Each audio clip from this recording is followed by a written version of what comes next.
je veux dire que par là, Agnès Buzyn, la ministre de la Santé de l'époque, a gagné là une reconnaissance éternelle de la part des infectiologues en France, en rendant obligatoire 11 vaccins chez l'enfant. En les rendant obligatoires, simplement parce que la couverture vaccinale était notoirement insuffisante en France et qu'il apparaissait que pour faire changer les choses, il n'y avait que l'obligation. Alors l'obligation, ce n'est pas le nec plus ultra, mais c'est beaucoup mieux si on y arrive par la conviction. Mais bon, depuis de nombreuses années, la conviction avait été essayée, n'avait pas marché. Donc il fallait passer par l'obligation. Après, quand les mentalités auront changé, on verra. Peut-être qu'on pourra revenir sur cette obligation et le rendre simplement recommandé. Mais pour l'instant, voilà, c'est obligatoire. Il y a 11 pathologies, entre autres. Alors, je ne vais pas vous les lister toutes ici, mais il y a entre autres des choses aussi importantes que méningocoque.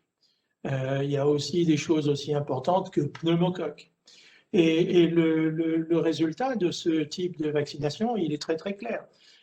Dans les pays qui ont déjà mis en place une vaccination, pas par l'obligation, mais par des vrais programmes de vaccination généralisée, la diminution des méningites à méningocoque en Angleterre, enfin au Royaume-Uni, pour l'instant uni, le Royaume pour l'instant uni, il y a une diminution énorme des cas de méningite à méningocoque.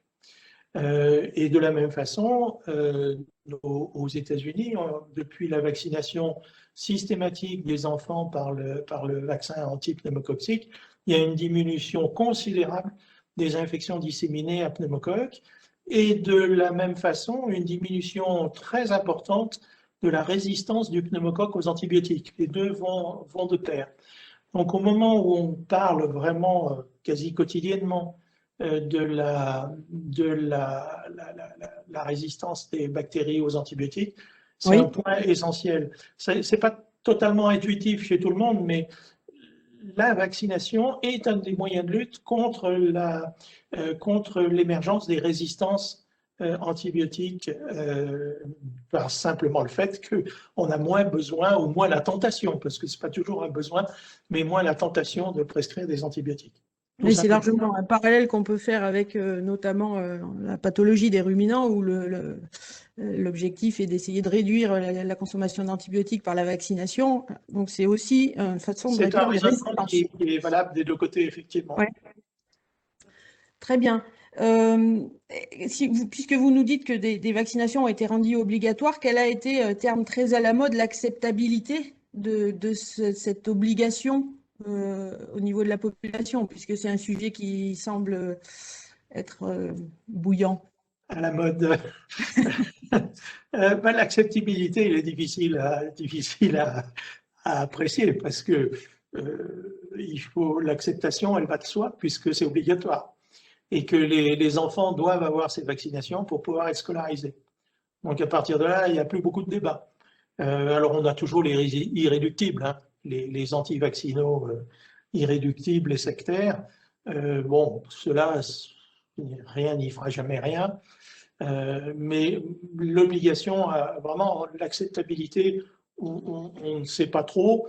Il y a des enquêtes qui valent ce qu'elles valent pour montrer qu'au fil du temps, l'opinion positive, c'est peut-être pas exactement la même chose, mais l'opinion positive vis-à-vis des vaccins obligatoires augmente significativement. C'est-à-dire, on est à maintenant sur la dernière qu'on a menée il y a 6 mois maintenant, on avait une opinion positive vis-à-vis d'un vaccin comme la rougeole ou d'un vaccin comme le pneumocoque qui était supérieur à 85%. Ah oui, dans la population. Mais il reste encore, voilà, 15%.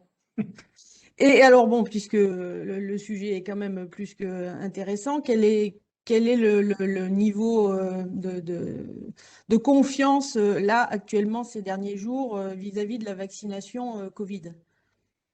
Ouais, comme le disait en plaisantant, mais sans doute sans trop plaisanter, des collègues étrangers, Quand on dit à un Français qu'il faut qu'il se vaccine, il dit « je ne veux pas me vacciner ». Mais quand on lui dit qu'il n'y a pas de vaccin pour le vacciner, il lui faut le vaccin tout de suite. Donc, j'en parlais avec Olivier Véran même, en lui disant, mais si tu avais vraiment envisagé une campagne de com comme ça, c'est réussi. Il suffisait de dire qu'il n'y en a pas assez pour tout le monde, pour que tout le monde en veuille. Donc c'est un trait un peu paradoxal, bon, mais l'opinion globale, alors elle est extrêmement fluctuante, mais avant l'épisode de l'arrêt de AstraZeneca, elle était en augmentation constante en termes de confiance vis-à-vis de la vaccination. Je n'ai pas de données sérieuses pour dire si le stop Astra a eu un impact sur la confiance.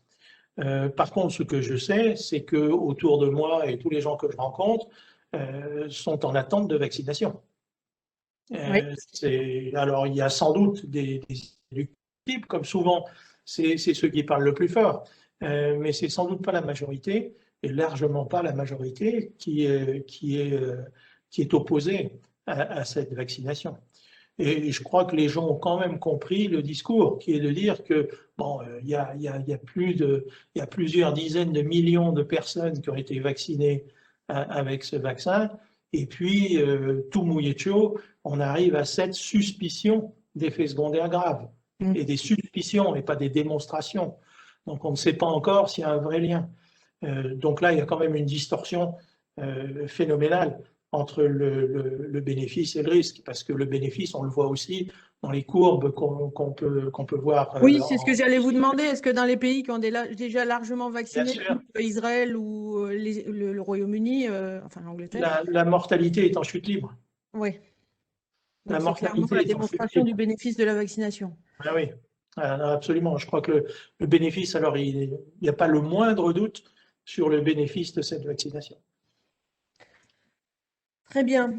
Une question qui nous vient d'une école vétérinaire, d'un enseignant-chercheur, qui pensait que l'opinion vis-à-vis des vaccins infantiles se détériorait, donc a priori ce n'est pas le cas, Non. et qui pose la question, quid de l'aluminium dans les adjuvants qui a eu ou qui cristallise encore des rejets des vaccins?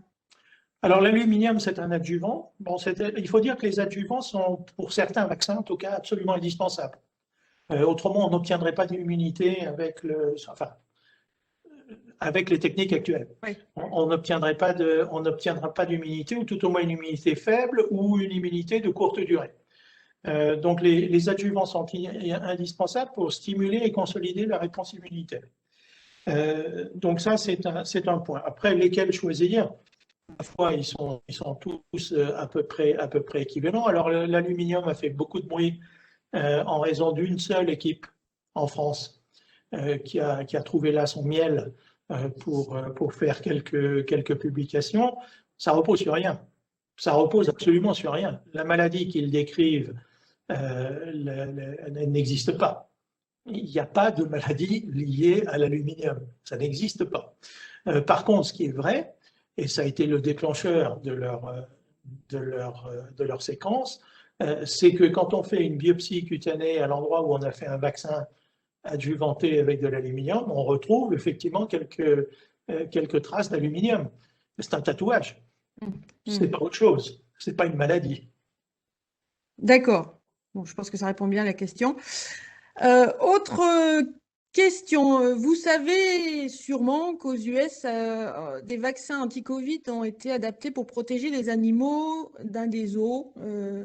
Est-ce qu'on peut supposer que cet exemple est un précurseur d'adaptation de vaccins humains pour les animaux ou vice-versa?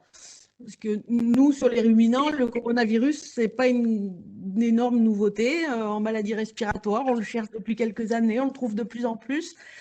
Par exemple, coronavirus ou autre, est-ce qu'on peut penser à ce genre de choses? Alors, bien entendu, les techniques, alors je ne parle pas de la mécanique immunologique. Non. Alors, je ne connais pas les animaux, d'autant qu'ils sont tous différents les uns des autres, mais donc je ne pourrais absolument pas aller dans les détails.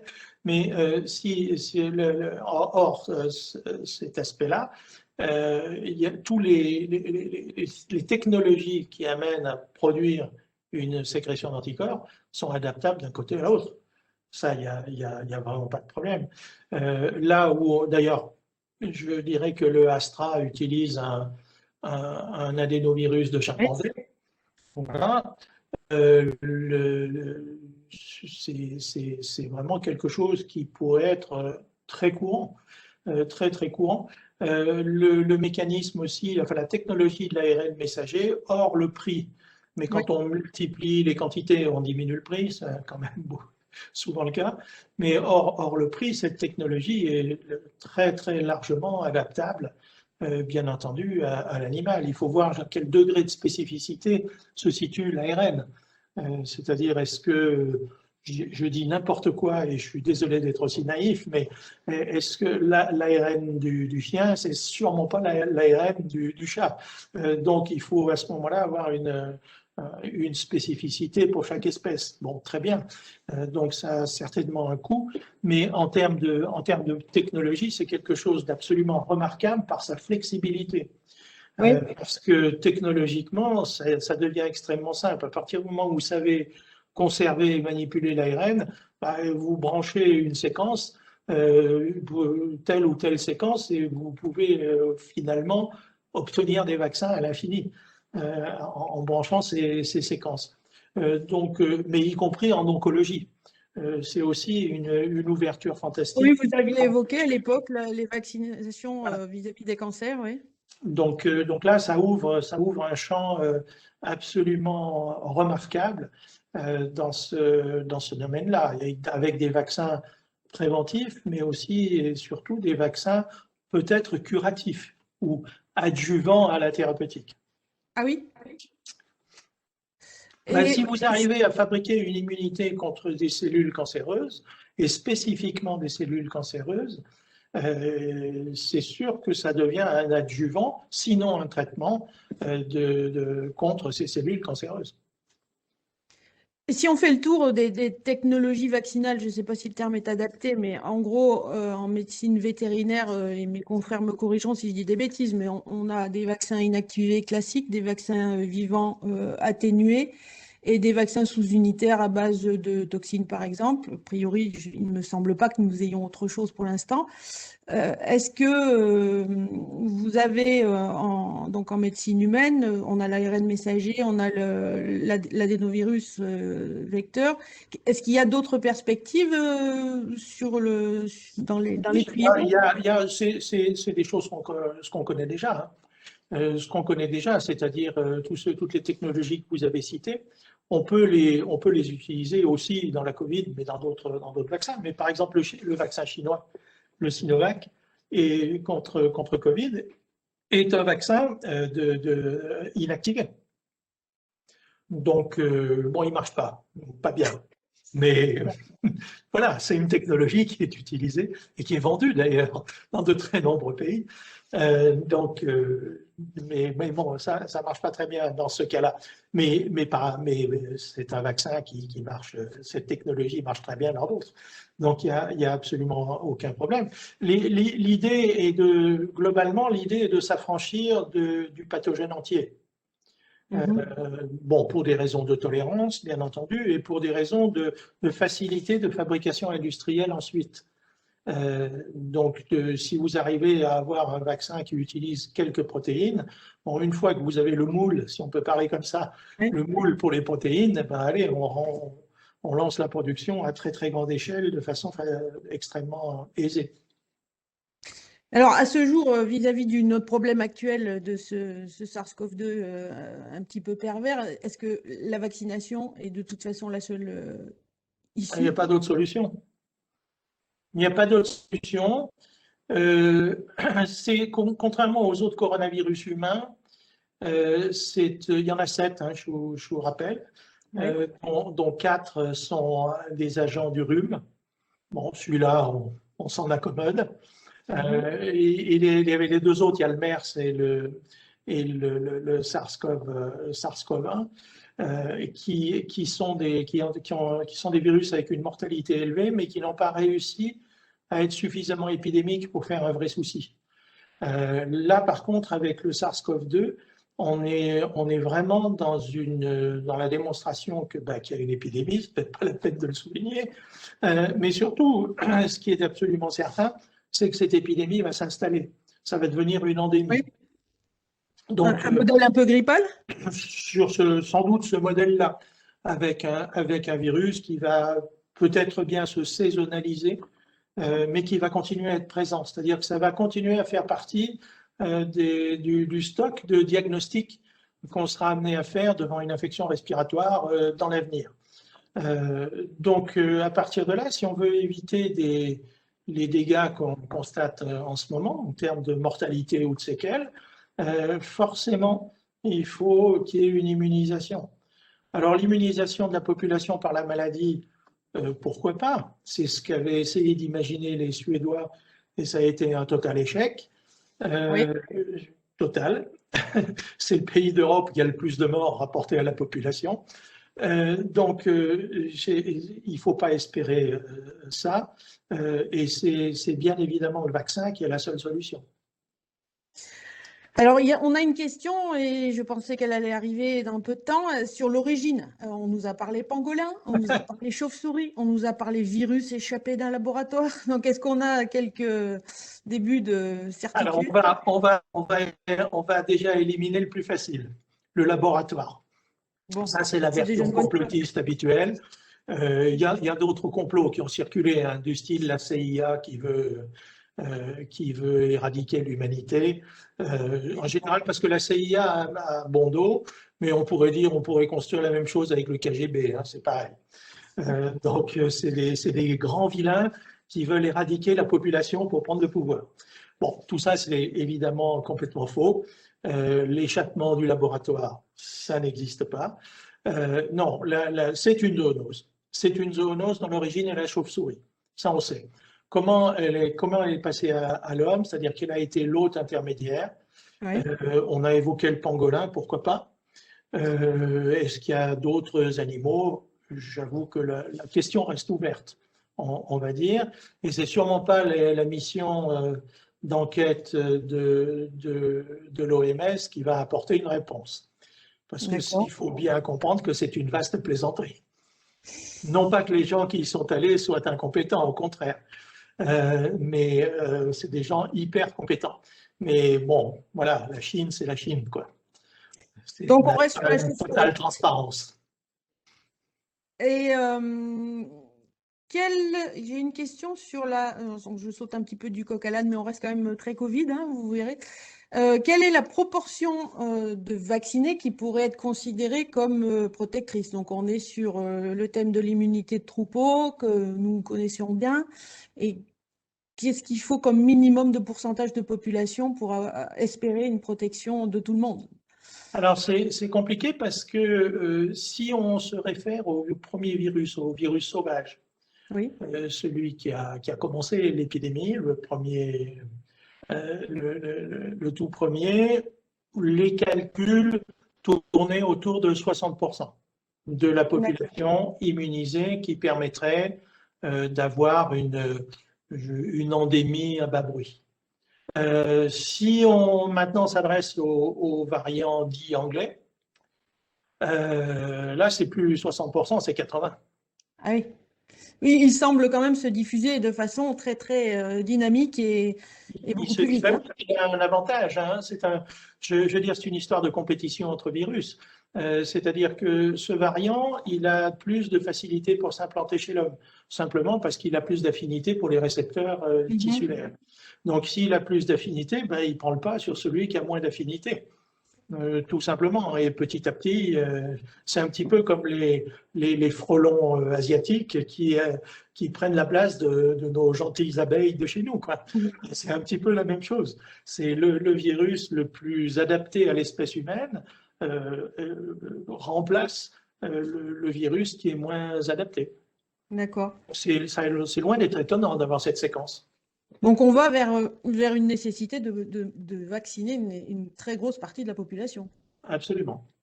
Si on veut obtenir une endémie à bas bruit. Oui. Maintenant, Ça ne veut pas dire que parce que la question subsidiaire qui est derrière celle qui est posée, c'est quand est-ce qu'on peut retourner au bistrot. Et ben, alors là, voilà, il faut être concret. Ça, la décision, elle peut être déconnectée de ça. C'est-à-dire qu'on peut admettre un seuil où on admet que, ben, ma foi, la maladie circule, ok, elle infecte des gens, ok, qu'il y a des fragiles qui vont mourir, ok, on l'admet pour la grippe.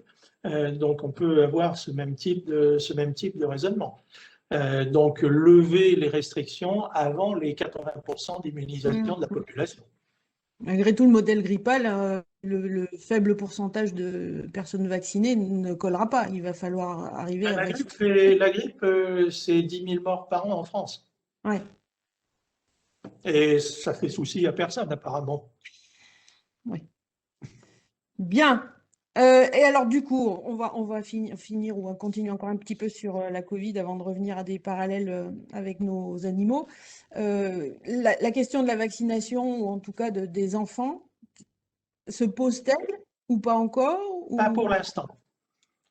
Pas pour l'instant, parce qu'on est dans une séquence. Alors, les enfants sont infectés comme n'importe qui. Ils ont plutôt un peu moins, parce qu'ils ont moins de récepteurs que les adultes, mais ça, c'est fonction de l'âge. Mais par contre, ils ne font pas de forme grave, ou de façon très exceptionnelle. Donc, les vacciner, ça permet, c'est comme la grippe. Vacciner les enfants contre la grippe, on sait qu'ils sont porteurs, on sait qu'ils peuvent contaminer les adultes, et les vacciner, c'est finalement éradiquer, si on peut parler comme ça, une source de contamination des plus âgés. Là, on n'en est pas là, parce qu'on n'a pas assez de vaccins. Donc, actuellement, les vaccins sont dirigés essentiellement pour le bénéfice collectif et non pas encore l'immunité de troupeau. Ils sont dirigés vers le bénéfice individuel. Et donc, le bénéfice individuel, ce sont les personnes les plus fragiles, les personnes à risque, etc. etc. Et là, au fil de la disponibilité de doses de vaccins, on peut élargir et commencer à raisonner sur immunité de troupeau. Et puis, les enfants, ben, ils viendront après. Alors, il y a des essais cliniques, mais ça, c'est normal. Il n'y a aucun essai clinique qui commence par les enfants, sauf quand il y a une pathologie très directement pédiatrique. Mais en dehors de ça, les essais en pédiatrie sont toujours postérieurs aux essais chez l'adulte. Et chez les vaccins, dans les vaccins, c'est la même chose. Et donc, il y a des essais qui sont en cours en pédiatrie. On n'a pas trop de raison de penser que les résultats seront différents. Et encore faut-il produire les essais pour être validés dans les agences du médicament. D'accord. Alors, si on essaye à nouveau de faire un parallèle vaccinal, alors là, ce serait plutôt sur les voies d'administration, notamment en pathologie des ruminants et en prévention vaccinale. On dispose de la voie injectable classique, on dispose de la voie digestive via le colostrum de la mère, donc on vaccine la mère pour prévenir les gastro-entérites du veau, par exemple, et on a la voie intranasale, notamment dans la vaccination virus respiratoire syncytial. Est-ce que c'est une voie qui existe chez l'homme? Est-ce que c'est envisageable pour ce type de virus ou pas Alors, il y a des vaccins administrables par voie nasale, le vaccin grippal, entre autres. Ah oui. Qui est bien entendu non adjuvanté. Simplement, le problème, c'est que ce que vous n'avez sans doute pas en médecine vétérinaire, c'est que quand on vaccine quelqu'un, on doit lui garantir qu'il a toutes ses chances de produire des anticorps. Oui. Et quand vous l'administrez par voie nasale, il suffit que le gamin éternue derrière ou se mouche ou je ne sais quoi encore, et ben, le vaccin n'est pas administré. Alors, ce qui est acceptable quand on cherche une immunité de troupeau, où on se dit, bah, parfois j'en ai vacciné 2000 et s'il y en a 50 qui ne l'ont pas eu, c'est pas très grave. Au plan de l'individu, ça ne marche pas ça. Donc, il y a une responsabilité d'administrer correctement. Donc, ce vaccin par voie nasale, il est vraiment réservé aux enfants. Je dis les enfants parce que c'est en pédiatrie qu'il est le plus utilisé, mais chez qui on ne peut pas utiliser les autres modes d'administration. Après, il y a eu des vaccins par voie orale. effectivement, qui ont été proposés, en particulier la polio. Le vaccin polio par voie orale. L'ennui, c'est que c'était un vaccin qui était un virus vivant atténué. Et il y a eu des publications de reviviscence de ce virus dans le milieu naturel et d'infection secondaire polio Retour à la avec ce virus vaccinal. Donc, ça a été complètement abandonné au profit du vaccin injectable traditionnel que tout le monde connaît. Donc, pour l'instant, on en est vraiment à l'injection. Très bien. Est-ce que vous pouvez nous citer des maladies qui ont disparu grâce à la vaccination, au sens large? Disparu, c'est la variole, tout le monde le sait. Donc Oui. là-dessus, il n'y a pas de problème. Il y a la polio qui est en cours de disparition. Il y a vraiment très peu de cas qui restent. Il y en a encore un tout petit peu, mais encore très peu. Il y a un plan OMS pour éradiquer la rougeole. Ça devait être en 2020. C'est raté. Il y a toujours de la rougeole. Mais ce qu'il faut bien voir, et pour en référer à votre métier de vétérinaire, c'est qu'on ne peut imaginer une éradication par le vaccin que si le réservoir est humain. Parce que vous vaccinez, donc vous détruisez le réservoir de virus. Mais si il est, je pense, illusoire de vacciner tous les animaux de la planète. Oui. Donc vous heurtez là à un problème. Je veux dire que les zoonoses éradiquées par la vaccination, j'en vois pas beaucoup.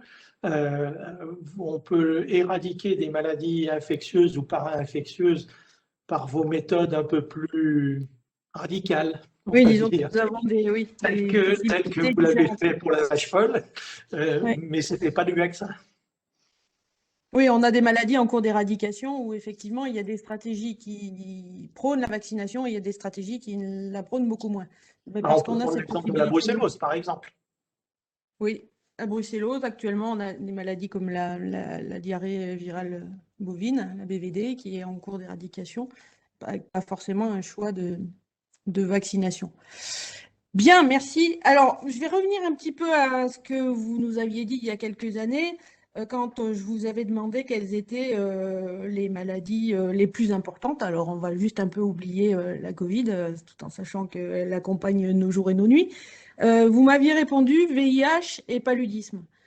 Est-ce que la situation a évolué d'un point de vue vaccinal déjà? Vous nous aviez dit que le paludisme, il sortait un vaccin par an qui ne marchait pas. Donc, est-ce qu'il y a du mieux de ce côté-là?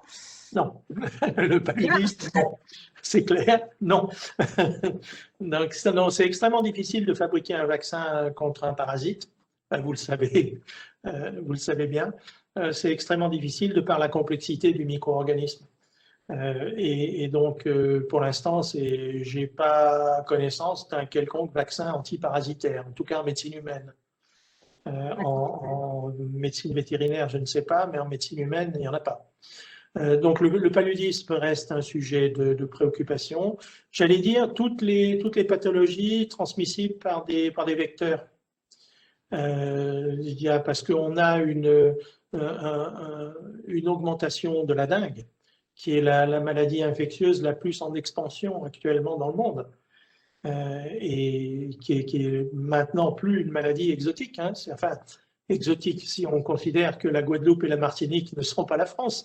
Mais si, quand même, officiellement, c'est des territoires français, c'est des départements français, et il y a des épidémies de dengue assez spectaculaires là-bas. Et dans le reste du monde aussi, bien entendu. Mais vous avez aussi le West Nile. Le West Nile qui provoque en France métropolitaine, pour l'instant, uniquement des petites épidémies qui sont assez rapidement circonscrites, mais il y a absolument tous les facteurs qui sont présents pour que ça puisse s'étendre exactement de la même façon que ça s'est produit aux États-Unis, où ça a commencé tout au moins ça a été identifié au tout départ à Central Park, à Manhattan, et puis maintenant c'est une maladie endémique dans l'ensemble des États-Unis. Donc les facteurs, en tout cas zoonotiques et vectoriels, sont présents en France pour que ça puisse se produire. Donc là, il y a effectivement un changement. Alors le changement climatique, je n'aime pas trop en parler parce que à chaque fois qu'on tousse, c'est le climat qui change. Bon, il a bon dos le changement climatique. Mais là, quand même, en l'occurrence, il y a une vraie réalité. Il y a une réalité avec l'extension par exemple, du moustique tigre partout en France, qui est lié effectivement à des changements de température. Et d'un point de vue VIH, il y a une option vaccinale? Il n'y a pas de vaccin. Je vais aussi vous décevoir. Ni vaccin, ni espoir. Il n'y a pas de vaccin. Il n'y a pas de vaccin. Il n'y a même pas de vaccin thérapeutique. À un moment, on espérait que faire produire des anticorps à des personnes infectées par le VIH les aidait à combattre le virus. Et donc, ça s'appelle un vaccin thérapeutique. C'est un petit peu ce qu'on fait pour le vaccin antirabique, finalement, qui est administré chez l'homme après la contamination. Pour beaucoup. Mais donc là, c'est un petit peu là, ça serait un petit peu la même chose, mais c'est des échecs. Donc pour l'instant, ça ne marche pas. D'accord. Alors, si on considère que vous disposez d'un vaccin Covid, je vous avais posé la question à l'époque de quel vaccin vous aimeriez disposer à l'avenir. Donc, paludisme, on reste là-dessus. Dengue? Dingue, oui, ben, dingue, il y en a un, mais il n'est pas. Ouais. Il pose des problèmes avec les mécanismes d'hyperimmunité qui font que si vous n'avez pas été infecté avant, vous risquez de faire une forme grave quand vous êtes infecté après. Bref, donc ça pose des vrais problèmes. Il faudrait un vaccin universel, ce qui n'est pas encore le cas. Un vaccin paludisme, évidemment. Et puis un vaccin VIH, ça serait une bonne idée. Même si les moyens de protection, les traitements, tout ça a considérablement changé le visage du VIH. Mais bon, un vaccin serait quand même extrêmement important.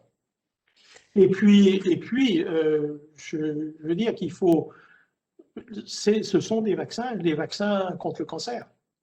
Oui. Les vaccins contre un cancer, ça c'est vraiment quelque chose qui va, à mon avis, exploser dans les années à venir. Je ne peux pas vous garantir les résultats, bien entendu, puisque… Et des cancers particuliers ou c'est en gros En gros, les vaccins anti-cancer, c'est-à-dire qu'à partir du moment où vous avez isolé un antigène spécifique de la cellule cancéreuse, qu'elle soit hépatique, pancréatique ou pulmonaire, si vous avez réussi à isoler ces antigènes, à les insérer dans de l'ARN messager pour que derrière, vous sécrétiez des anticorps contre ces cellules, sans doute, ça ne va pas guérir en tant que tel le cancer, mais ça va donner un coup de pouce énorme au traitement actuel. Alors, vous parlez de traitement, donc je vais rebondir avec 2-3 questions sur les traitements. Alors, je vais m'inspirer de l'exemple Covid, mais aussi de ce qui se passe chez nous. On commence à voir arriver des traitements par anticorps monoclonaux.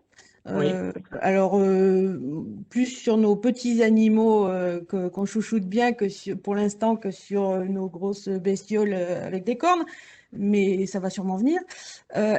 Quelle est l'efficacité de ces traitements sur, alors notamment la Covid? On a entendu que le président américain, enfin l'ancien, avait bénéficié de ce traitement-là.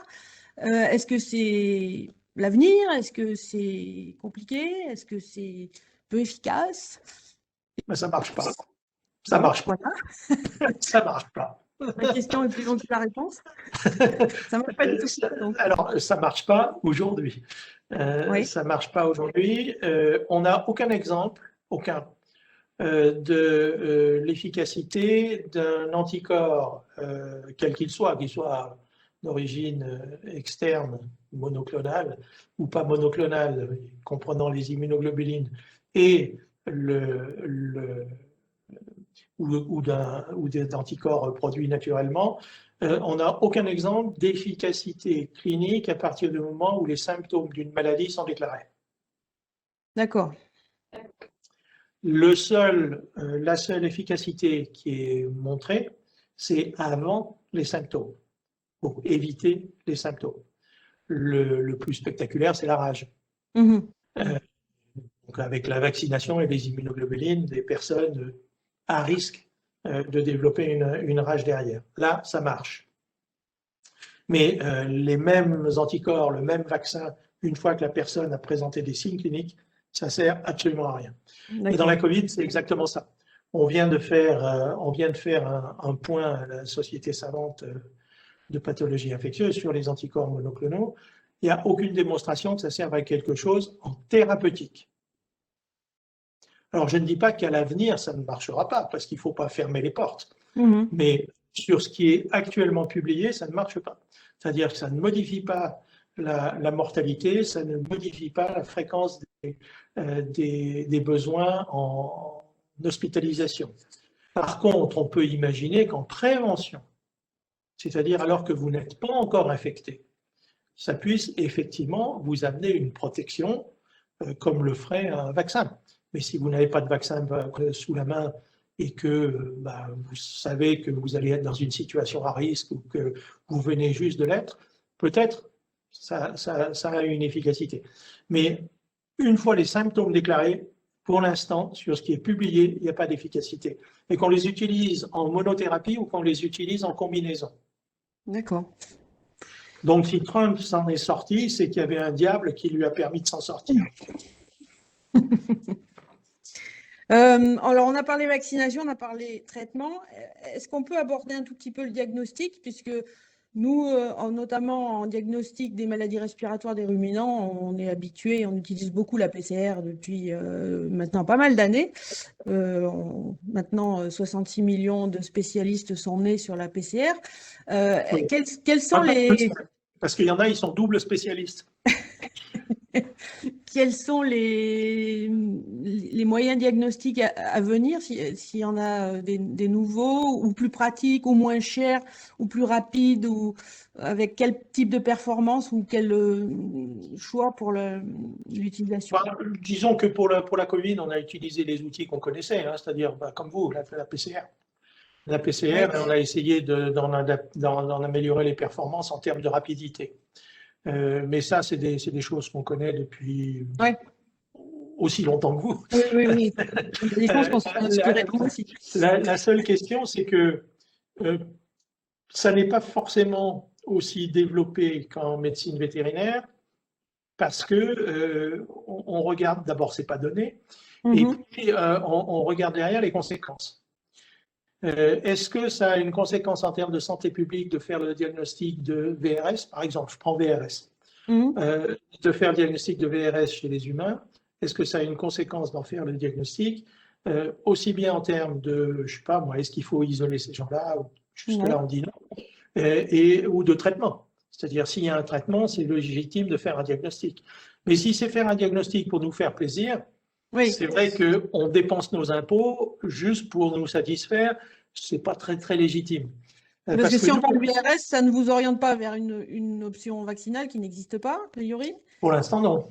Le traitement est celui d'un tableau respiratoire classique. Donc, voilà. En fait, vous n'avez pas, à part un intérêt épidémiologique, voir ce qui se passe. Voilà, d'accord. C'est ça. Nous, ce qui nous intéresse, c'est de savoir s'il a la grippe ou pas la grippe. Parce qu'effectivement, la grippe, il y a des conséquences pour l'entourage et il y a des conséquences avec un possible traitement. Bon, il marche ce qui marche, mais peu importe, avec un possible traitement. Mais les autres pathologies, c'est vraiment faire des diagnostics pour se faire plaisir ou pour faire des études épidémiologiques, ce qui est légitime. Hein. Mais à ce moment-là, on n'est pas dans la routine. D'accord. Et en termes de tests rapides dont on entend parler, salivaire, en pharmacie, voire autotest, est-ce qu'il y a un espoir d'utilisation à large échelle ou est-ce que ça n'aura pas d'intérêt en Covid? On a toujours cette Alors, je ne sais pas. Peut-être qu'il faut que nous, médecins, nous changions notre logiciel de raisonnement. Mais on a toujours tendance à penser que quand il y a l'identification de quelque chose, d'abord, ça doit être interprété. Oui. Parce qu'on peut être porteur d'un virus sans en être malade. Vous faites une PCR, vous avez le virus, vous n'êtes pas forcément malade du virus. On connaît bien ça, le c'est le problème. premier point. Voilà. Donc ça, c'est un point essentiel. Il y a d'abord la nécessité d'une interprétation. Donc, auto-test, qui interprète? Oui. Qui interprète? Le deuxième point, c'est effectivement la fiabilité de ces tests. On peut accepter une sensibilité de 50 à 60% quand on est vraiment dans du dépistage de masse. Oui. Mais on ne peut pas accepter 50 à 60% quand il s'agit de diagnostics individuels. S'il s'agit d'un diagnostic individuel, je lance une pièce de monnaie en l'air, ça donne le même résultat. Donc, on ne peut pas se satisfaire de ça. Donc, si on a vraiment besoin pour du soin de diagnostic, il faut aller vers des examens qui sont plus fiables, beaucoup plus sensibles en tout cas. D'accord. On approche de la conclusion, donc je vais reprendre des questions qui avaient été un petit peu plus générales. Avant, je vérifie quand même que je ne sois pas passé à côté de questions qui pourraient m'être reprochées d'avoir été oubliées après. Je remonte un petit peu dans la liste des questions. J'avais vu passer une question, leptospirose. Est-ce que c'est une vaccination qui se pratique chez l'homme? Très peu, très peu. Elle est disponible, hein, mais ça fait partie des vaccinations, je dirais, professionnelles. Pour les métiers à Alors, risque, oui. dans les métiers à risque, alors dans le professionnel, nous, pareil, dans mon service, il y a un centre de vaccination international. On inclut le routeur qui va au Pakistan à vélo, en passant par l'Afghanistan, la Syrie et autres lieux touristiques, et qui est dans des situations de risque évidemment sanitaires importants. Donc à ces personnes-là, on leur fait un panel de vaccinations possibles. Leptospire en fait partie, mais on a aussi salmonelle, hein, typhoïde, qui est un vaccin qu'on ne recommande pas aux voyageurs, sauf à ceux-là. On leur recommande évidemment le vaccin antirabique. Après, tout ça, ça a un coût. Et presque par définition, les gens qui sont dans ces situations-là ne sont pas des gens fortunés. Et donc, il y en a beaucoup qui ne vont pas jusqu'au bout de la démarche vaccinale. D'accord. Alors, pour nous approcher de la conclusion, je vous avais demandé à l'époque quels étaient en fait les drivers pour le choix des maladies contre lesquelles vacciner. Aujourd'hui, je connais une partie de la réponse, mais quelle serait votre réponse dans le contexte actuel? Il y a fréquence et gravité. Voilà. Bien évidemment, il y a fréquence et gravité. Dans gravité, il faut entendre gravité aiguë, mais aussi gravité en termes de conséquences lointaines, c'est-à-dire les séquelles. Il peut y avoir des maladies qui ne sont pas forcément graves tout de suite, mais qui peuvent entraîner un certain nombre de séquelles, voire des handicaps derrière. Donc, quand on dit gravité, il faut vraiment inclure tout ça. Mais c'est évidemment ça. Alors après, il y a des vaccinations plus, je dirais, plus discutées, où l'efficacité se situe au niveau de la collectivité, c'est-à-dire le moindre recours aux hospitalisations, par exemple. Même si je prends par exemple les diarrhées à rotavirus, tous les pédiatres disent « Ah ouais, mais là, en hiver, on est inondé aux urgences, si on peut parler comme ça, d'enfants diarrhéiques. Donc, il faudrait… Pourquoi est-ce qu'on ne diffuse pas mieux le vaccin? Mais les gamins ne meurent pas de rotavirus. Donc, il y a toute la discussion du coût-bénéfice qui se passe à la HAS. En gros, pour savoir si nos impôts doivent servir à payer ça. La réponse, elle est variable. Ouais. Souvent, c'est si les enfants du ministre ont eu la diarrhée peu avant la décision. Alors, sur les freins à la vaccination, je vais reprendre une question qui a été posée un petit peu plus haut, mais du coup, ça illustre aussi le problème actuel. Si j'ai bien lu, la question était, on semble voir une réticence d'une partie du monde médical à se faire vacciner, des soignants, quoi. Comment l'expliquez-vous? Pensez-vous que ça va évoluer? Est-ce que ça devient un problème en termes de contamination des soignés? Voilà. Quelle est votre analyse? C'est un vrai problème. C'est un vrai problème avec une augmentation du nombre de cas de Covid nosocomiaux. Donc ça, c'est un vrai problème. Et alors, les soignants, il y en a plusieurs. Oui, il y a des catégories plus il y a des réticentes catégories que d'autres. professionnelles, voilà. Il y a des catégories professionnelles qui diffèrent largement. Et donc, très clairement, les médecins sont à plus de 80% favorables à cette vaccination. Et puis, grossièrement, infirmières et soignantes à 35%, on va dire. Alors, ça tient non pas au niveau d'études, je pense, mais surtout à la perception que les gens ont du risque. C'est-à-dire que le corps médical est plus âgé et donc se rapproche, pour beaucoup, se rapproche du risque. Du risque, oui. Pour eux, alors que les infirmières sont plutôt jeunes et disent moi, je n'ai pas de risque et donc je m'en fiche. Dans tout ça, les uns comme les autres, ils n'ont pas intégré la notion collective. On est dans le bénéfice individuel pur. On est dans le bénéfice individuel. Donc ça, c'est dommage. Mais bon, c'est notre société du moment. Hein. Si vous avez regardé les images des irresponsables de Marseille qui défilaient tout tranquillement, c'était moi d'abord. Ouais. Et je ne supporte plus, voilà, je ne supporte plus un masque. Ok, je pense qu'ils n'ont jamais rien vu dans leur vie. Alors, mais bon, bref, cet aparté étant passé, mais ça illustre bien la mentalité. C'est moi. Et puis après, si je peux faire du bien aux autres, on verra bien. Mais c'est pas. Alors, il y a peut-être aussi un déficit de communication. Je veux dire, on n'a peut-être pas fait assez ressortir la responsabilité collective qu'on a tous. Mais c'est vrai pour les vaccins comme c'est vrai pour le masque. Tout le monde raisonne le masque pour lui, alors qu'en fait, le masque, il ne sert pas pour soi. Il vous protège de rien, le masque chirurgical, ou très peu. Il protège les autres de vous. C'est ça. Alors, en se protégeant mutuellement, tout va bien. Mais ce n'est pas parce que vous avez un masque que vous êtes protégé. Mais ça, voilà, malgré ce que pensent les gens.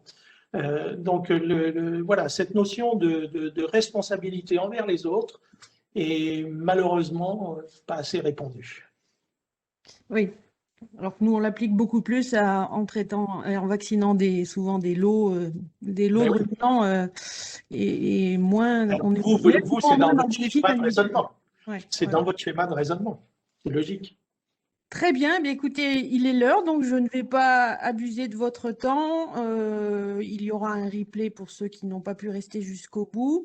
Je vous remercie encore beaucoup pour cette intervention passionnante. Je crois que tout le monde a beaucoup apprécié.